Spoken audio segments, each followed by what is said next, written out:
If I had my phone, I would be tweeting aging is a bipartisan issue right now. It's brilliant. It'd be a good tweet. It's a good tweet.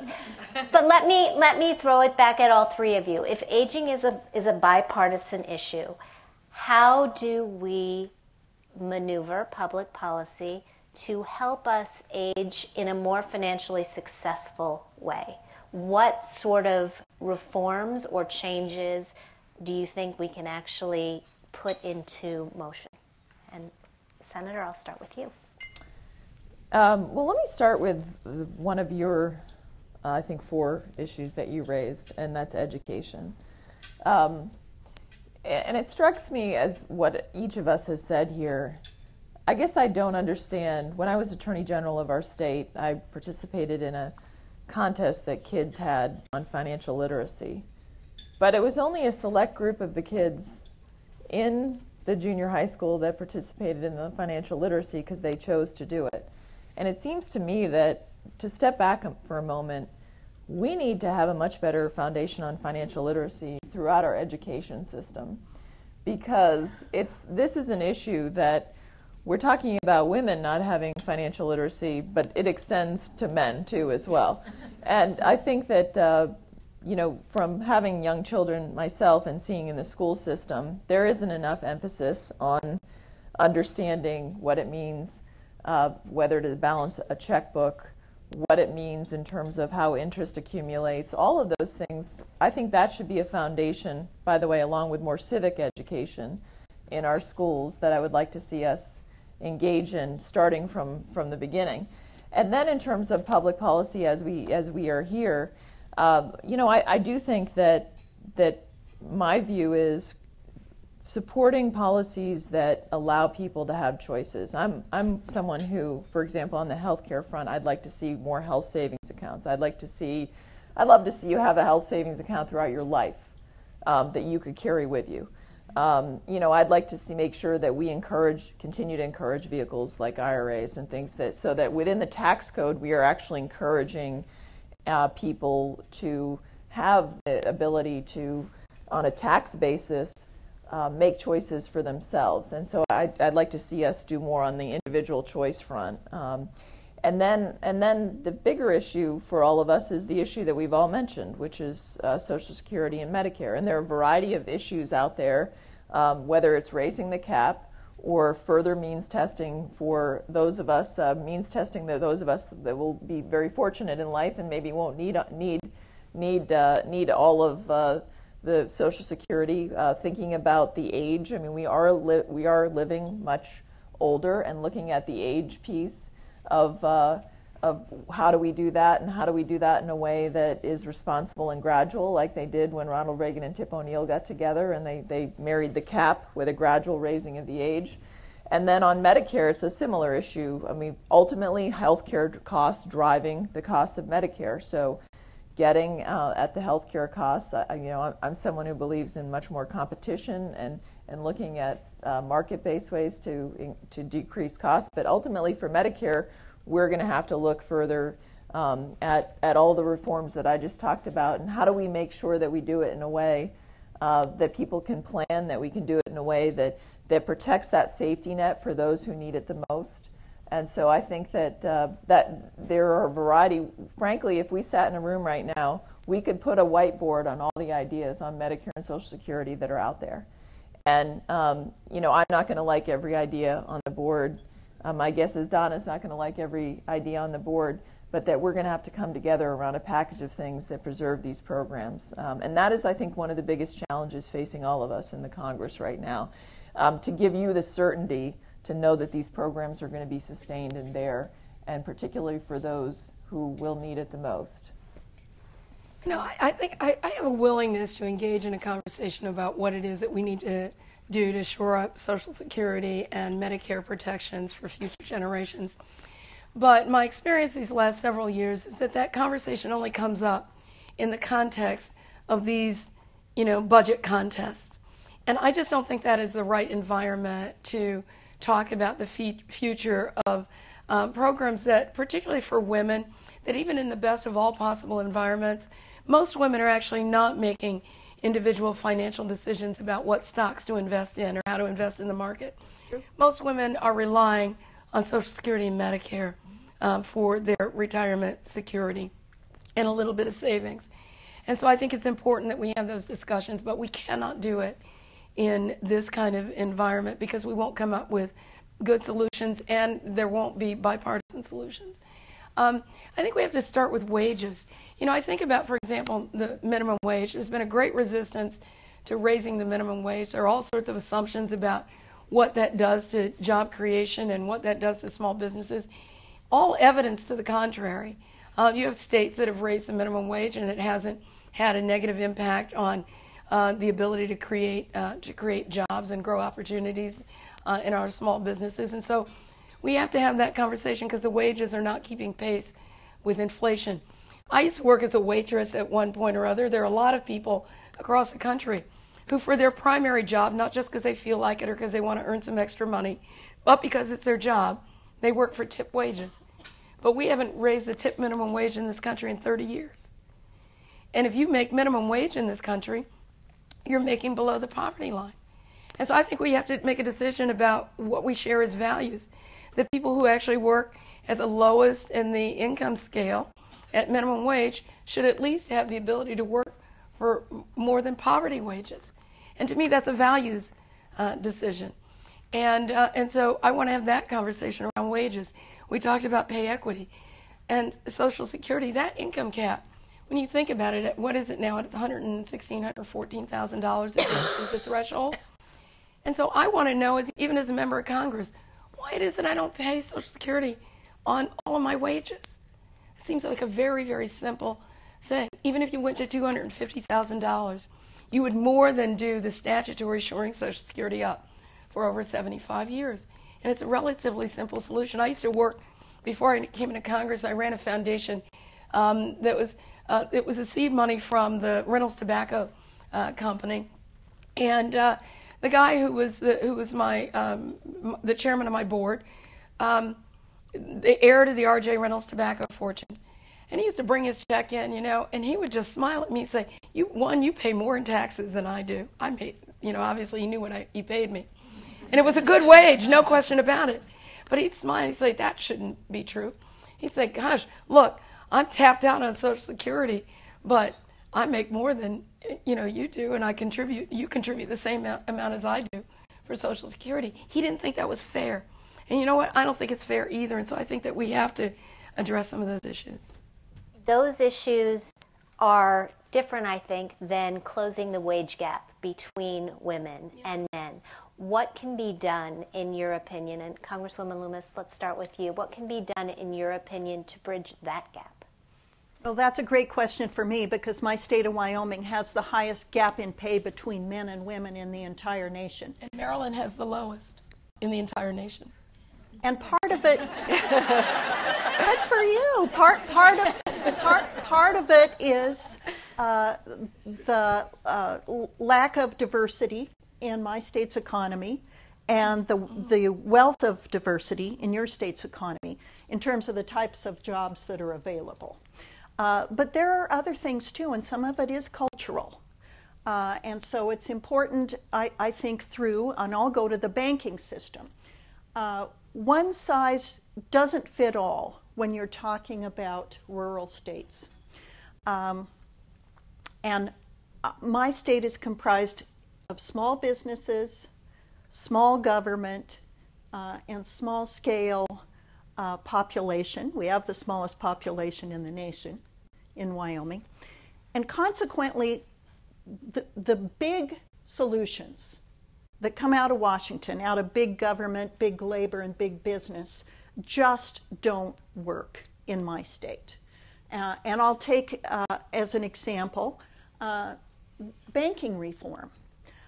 In my state, we don't have big banks. We don't even have the banks that were part of the financial crisis. They don't exist in my state. My state is comprised of a bunch of small community banks. And when the rules are being made to regulate large banks, things like Basel III, which would make small banks, like in my state, community banks, truly obsolete. There's no other alternative. Our alternative is to go to online banking or go to the big business centers in adjacent states like Denver and Salt Lake City. So it is things like banking regulation that make it very tough on the small women entrepreneurs or just small business people in states like mine. One of the little bills that it's inconsequential in the grand scheme of things, but can make a difference for small businesses, is a bill that I'm co-sponsoring with Nikki Tongas that would allow small businesses to aggregate for purposes of bidding for federal government projects.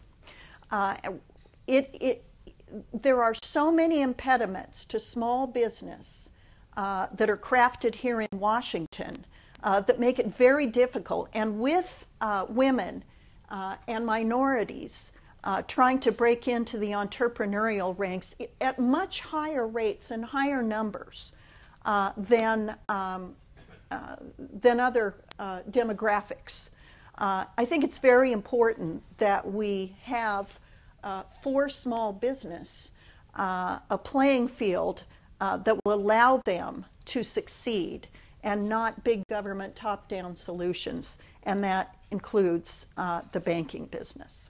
Whether we're talking about small business or whether we're talking about corporate life, one of the big differences between men and women is the choice of fields that we pursue. That in small business, women go into service businesses, they start retail businesses, they don't have the sort of growth trajectory that businesses that are started by men in the health and science and technology fields typically have. And the same is true in the careers that we choose to pursue. What can we do to get women on those paths, whether they're leaning in or not?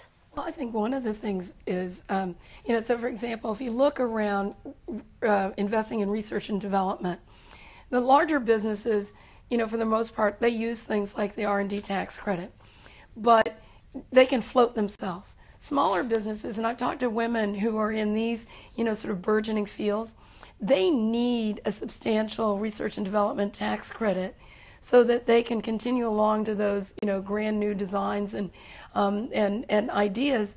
And when they don't have that, when the United States, for example, used to be the #1 R&D tax credit in the world and is now down to number 18 or 19, the impact is not actually on the larger sector, it's on those small businesses. It's on those women entrepreneurs who are, coming out and they're doing higher order research, but they need that to float them until they, can really get some breakthroughs. So it's things like that in our tax code. It's, for example, things like investing in domestic manufacturing, where women-owned small businesses that are the small manufacturers are actually located here in the United States. And so when we don't make those kind of investments, they can't be competitive. And Cynthia mentioned something very important. In non-traditional fields, for example, like transportation and construction, that women-owned businesses are very effective, really great, but the barriers to entry are huge when you have contracts that are let, and there are huge contracts, so that the smaller businesses really can't compete for them. And so breaking down those barriers to entry would do a lot for women in these non-traditional fields. Would you like to weigh in? Well, two things leapt to my mind. First of all, STEM education in this country. We have a real gap. It's even greater with women in terms of what we need: science, technology, engineering, math, that are real opportunities for our economic growth as a whole of the country, but also I think for women. And when I think about, we've got this great program in New Hampshire, First Robotics. Dean came and started it, and he brought it across the country. It's an exciting competition. But we need to think about, on a ground level, and a lot of that does not happen in Washington, is how is our education system structured, and how are we meeting the 21st century in terms of our needs, but that also bringing girls into science, technology, engineering, and math, where those tremendous employment opportunities are, and the real need, and we have the ability for it, and we need to be encouraging that, I think, at a younger age. And then on the other piece, just thinking about the Washington piece, my husband owns a small business, and I worked with him when he started it.